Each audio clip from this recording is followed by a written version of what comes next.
L'inverno è la stagione delle grosse spigole. Infatti in questo periodo le mareggiate sono molto più frequenti e questi predatori si avvicinano alla costa per cacciare, ingrassare e prepararsi alla riproduzione. Pescarle non è semplicissimo, bisogna infatti trovare la condizione giusta, il posto giusto e soprattutto scegliere l'esca giusta per quel momento. Per capire quale esca utilizzare, oggi sono venuto nel negozio di un amico che si trova a Nettuno. Lui è Gregorio, l'avete già visto in altri video. Qui abbiamo a disposizione centinaia e centinaia di esche e tantissime tipologie. Ma attenzione, oggi non ci focalizzeremo sulle marche, non faremo marchette né nulla, ma spiegheremo solamente quando e come utilizzare una certa tipologia di esche. Ma parleremo soprattutto di cose molto interessanti. Pesca della spiaggia, pesca nelle buche nei canaloni, pesca alla foce e dentro il fiume, e qui i giochi cambiano davvero tanto. E poi parleremo di scogliera, sia naturale che artificiale, e infine parleremo tutti e due dei colori, perché i colori in alcune condizioni possono fare la differenza. A proposito, se volete sostenere il canale, visto che in molti lo guardate, mettete un like, condividete il video e se non siete iscritti vi prego iscrivetevi in modo da consentirmi di aumentare, la forza del canale stesso e poter realizzare video sempre più belli. La spiaggia sarà il primo ambiente che analizzeremo. Questo è un ambiente infatti molto dinamico che cambia a seconda delle mareggiate e delle correnti. Pescare in spiaggia non è affatto semplice e la pesca che si imposta solitamente è una pesca di ricerca, non tanto alla ricerca del pesce quanto alla ricerca di quelle condizioni dove il pesce potrebbe essere. Buche, canaloni, punti dove l'onda infrange sono infatti i punti migliori dove a volte vale la pena fermarsi e provare a fare qualche lancio in più. Un'esca da ricerca è comunque un'esca sempre valida, che ci consentirà di sondare intere zone, chilometri di spiagge e magari, spesso, allamare il pesce che non ci aspettavamo. Quindi, un'esca da ricerca. Sì, allora come esche da ricerca io andrei su un classico Minnov per sondare tutti gli strati d'acqua, degli artificiali che hanno una paletta molto corta e serve per non affondare tanto, di conseguenza ci permette di capire tutte le fasi e trovare buche e canali. Si lancia lontano, si recupera facilmente, basta recuperarlo alzando e abbassando la canna in maniera lineare per dargli la giusta profondità. Esatto. E soprattutto non deve essere un'esca difficile. Io personalmente, quando approccio una spiaggia che non conosco, comincio a lanciare, faccio un lancio, mi sposto un po', rilancio, mi sposto un po', ma se vedo un posto interessante dove c'è una schiumata, dove mi sembra che ci sia un canale, magari mi soffermo e faccio il lancio da diverse angolazioni. Abbiamo parlato di scaduta, quindi condizioni non di mare mossissimo, dove paletta piccola e corpi di diverse dimensioni, quindi vi abbiamo fatto vedere le diverse tipologie di esche che nuotano senza starle troppo a muovere, ci fa pescare bene. Ora Gregorio ha accennato a un discorso molto importante, leggere il mare. Vi faccio vedere delle immagini, vi faccio capire che in una stessa spiaggia ci possono essere delle condizioni molto diverse. Come vedete infatti qui ci sono due onde che rifrangono, una più lontana e una più vicina. Qui le onde e la schiuma indicano dei canali dove l'acqua è più profonda e le spigole saranno lì. Immaginate che il canalone, l'acqua non decresce lentamente, ma a un certo punto, boom, vi trovate una bella bucona, il punto migliore. Più profondo, e lì troveremo anche una corrente magari più accentuata, allora dovremo cambiare artificiale e mettere qualcosa di più sostanzioso che ci permetteranno di rimanere in pesca correttamente e sondare bene tutta la buca. Queste esche che Gregorio ci ha fatto vedere sono più grandi, hanno una paletta più pronunciata, proprio perché non solo affrontano correnti più elevate, ma anche una mareggiata che sta montando, sono esatto, più pesanti, si riescono a recuperare bene. Perché a volte... E sono anche più sostanziosi per il predatore. Perché immaginate che in mezzo a un mare che si sta veramente agitando, un'esca così la spigola neanche la sente. il canale non sempre c'è con l'acqua super mossa, può succedere che ci sia anche magari in questo periodo la scaduta, poca schiumetta, l'acqua non troppo mossa, allora dobbiamo magari scendere di calibro di artificiale. Guardate che qua abbiamo preso uno che piace più a lui utilizzare nei canali. Uno shad in gomma con la testa piombata. Come la usi tu questa? Allora, io questa qui personalmente la uso come ricerca nelle buche, canna alta, facendo un classico movimento chiamato dente di sega, quindi su e giù con la canna alta. Io invece, che amo una pesca differente, sapete, adoro utilizzare esche più piccole, gerchettini più piccoli. Come li uso? Vado nella spiaggia, lancio sia lateralmente, diciamo praticamente entro anche nell'acqua, oppure se lancio perpendicolarmente lo recupero a canna bassa e gli faccio anche toccare la sabbia, perché ho notato che questo snuvolamento della sabbia a volte scatena l'attacco della spigola. Parliamo ora di un altro ambiente, la bassa scogliera. Nella bassa scogliera vivono tantissimi pesciolini, granchi, gamberi, tutte prede delle spigole, che si attivano in momenti ben specifici, prima dell'inizio della mareggiata e durante la scaduta. Nel pieno della mareggiata, infatti, spesso si creano delle correnti eccessivamente forti e i predatori non riescono a cacciare, soprattutto perché le loro prede si sono tutte quante rifugiate. La famosa scogliera di Nettuno, dove abbiamo preso 1 miliardo di spigole e abbiamo lasciato 1 miliardo di esche. Che esche utilizziamo dopo 20 anni? E in quei casi dove rischiamo di perdere tanti artificiali e comunque non pescare, andremo ad utilizzare delle esche siliconiche. Questa che è un'esca dritta che imita un pesciolino o un'anguilletta in fuga, non affonda tanto e con l'innesco antincaglio con un amo White Gap possiamo farla passare intorno ai scogli e aspettarci un attacco. Come questa possiamo utilizzare anche uno shad, quindi un'esca sempre siliconica ma con il paddle, che si può semplicemente utilizzare con un recupero lineare. Se volete, qui potete utilizzare un piombo, come vi ho fatto vedere in tanti filmati, che è sia sull'amo, ossia mettete una spiralina di piombo. Sì, questi si possono modificare molto facilmente e personalizzare come ognuno vuole. E costano poco, quindi anche se li perdete, vabbè, il rischio è più basso. Il rischio è più basso. Invece io, su queste scogliere, lo so bene, ci ho preso un sacco di spigole pescando anche con i jerk, però a rischio e pericolo, quindi o recupero molto veloce con la canna alta, ma perché conosco la scogliera, so dove farlo passare, o se non voglio rischiare, tolgo le ancorette e metto gli ami singoli. Altrimenti, in alternativa, c'è il classico Black Minnow che, avendo l'amo nascosto, si incaglia di meno.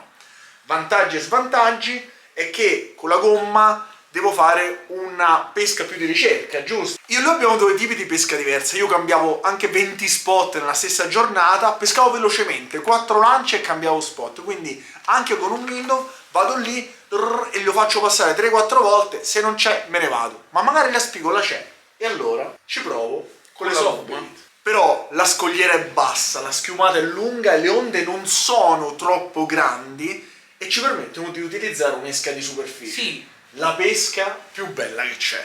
Possiamo usare delle esche di superficie che sono bellissime, facili da usare, come un popperino o un walking the dog.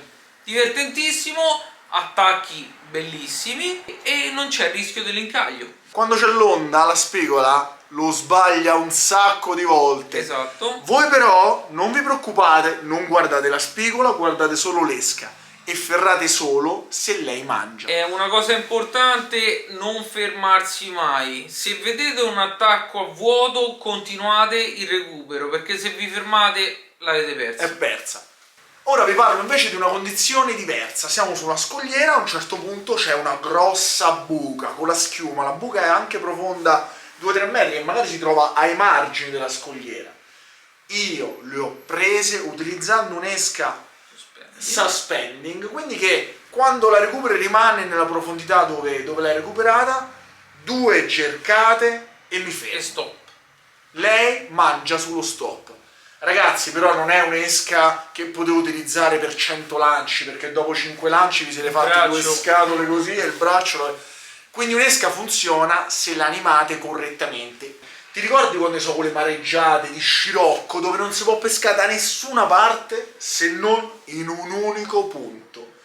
In un punto del porto dove le onde vengono da dietro, creano un'onda lunghissima e lì c'è una corrente pazzesca, però se andate in sicurezza le spigole ci sono. In questo caso dobbiamo andare ad utilizzare esche che tengano il mare bene. Un crank, un classico crank da bass fishing può essere la chiave giusta perché imita del pesce foraggio e tiene il saraghetto, mare. Le spigole sono ghiotte di saraghetti. Esatto, se no un jerk con la paletta più lunga. Non vi preoccupate del lancio, avrete il vento alle spalle, le onde alle spalle, lanciate canna alta e lasciate che il mare si porti via l'esca e poi canna bassa e recupero lento.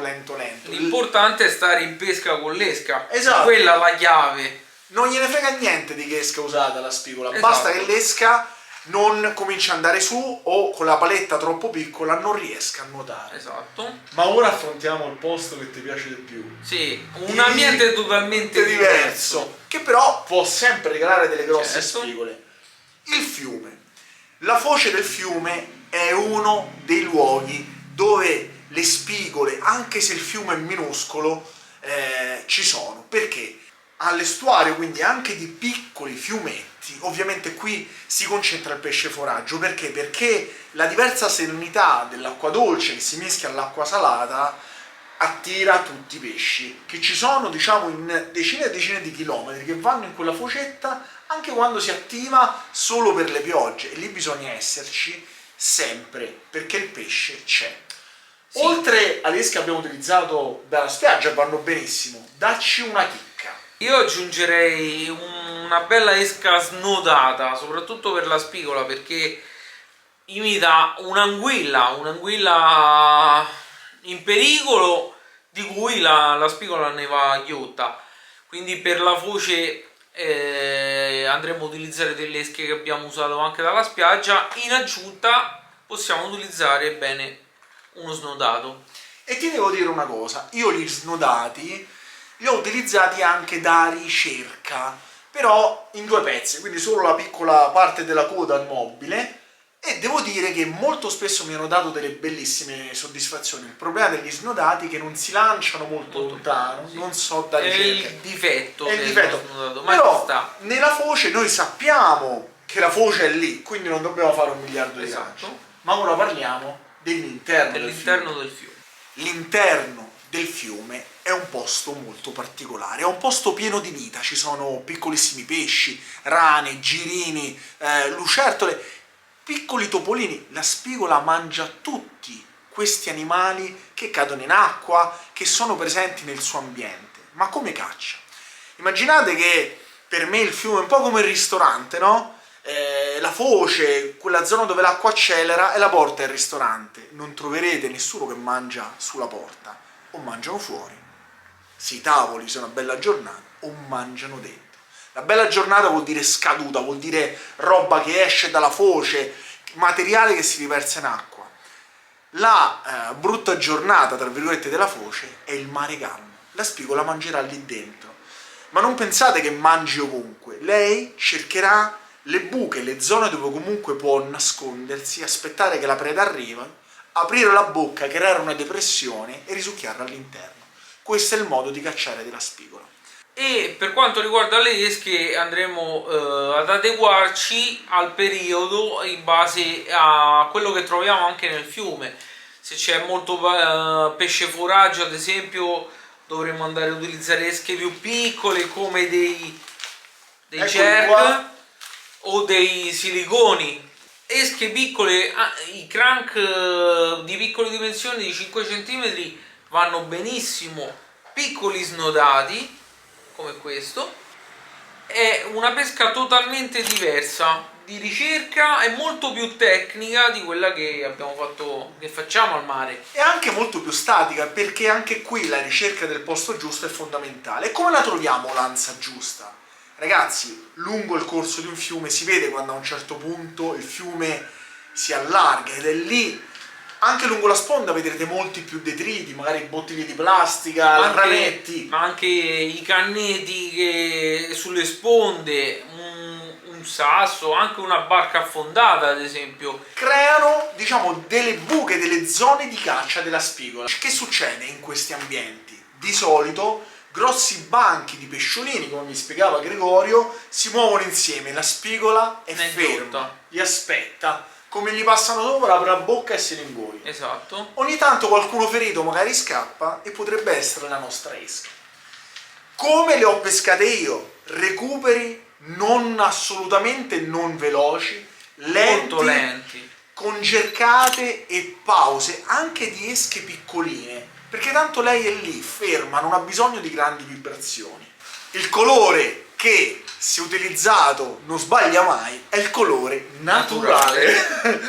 Io, diciamo, mi piace molto il colore sardina, a Gregorio l'aglio, cefaletto, che però in realtà è sembra veramente un cefaletto. A me piace utilizzarlo quando l'acqua è chiara, quindi si vede bene, e o c'è il sole. E a te invece quando piace utilizzarlo? Quando il cielo è coperto, acqua chiara, cielo coperto, piace utilizzare il colore naturale, anche se poi lo uso generalmente, però questa è la mia preferenza. Sì, perché con i colori che sono magari sgargianti si può fare centro, ma si può anche spaventare il pesce se non lo utilizziamo nelle condizioni giuste. Quindi nel dubbio, se volete prendere un solo tipo di esca, naturale e non sbagliate. Ora abbiamo preso, diciamo, altre colorazioni. Vedete che qui già io e Gregorio abbiamo dei modi di interpretarli diversi. Bianco, questo è un chartreuse giallo fluorescente questo è un candy e quello è un candy.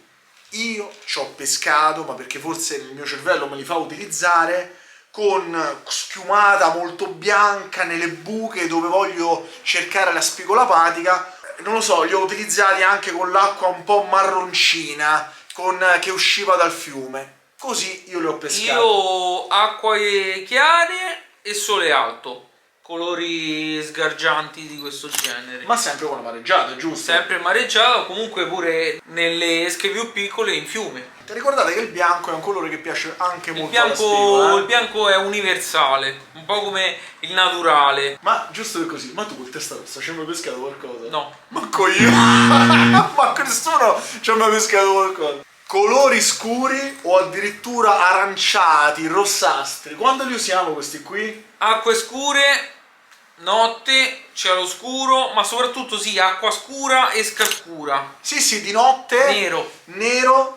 E arancione anche di notte lo vedono benissimo. In particolare se il cielo è chiaro mi piace più l'arancione, magari luna piena sicuramente il nero, perché sulla superficie, diciamo, con la luna in contrasto e un corpo scuro si vede benissimo.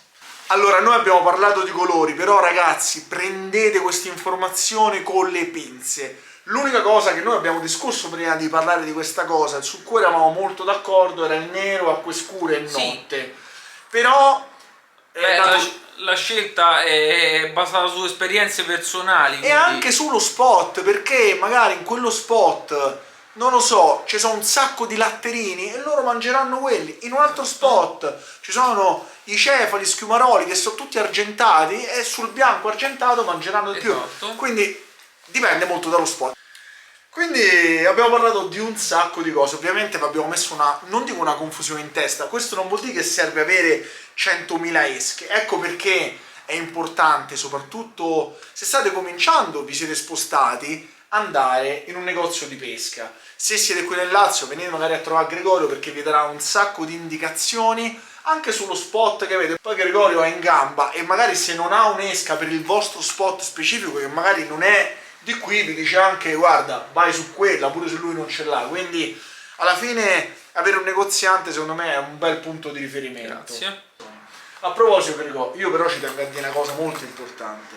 Questo periodo le spigole si riproducono, quindi mi raccomando, abbiate, diciamo, veramente cuore, prendetene una, la tenete sapendo che comunque quando è piena d'uova stiamo ammazzando un sacco di spigole.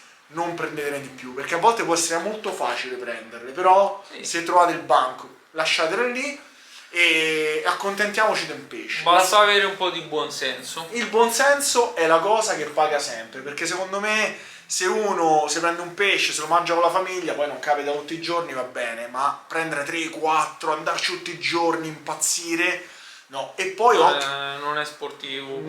Comunque ragazzi, se il video vi è piaciuto, un like, condividetelo e soprattutto iscrivetevi al canale. Ciao! Ciao.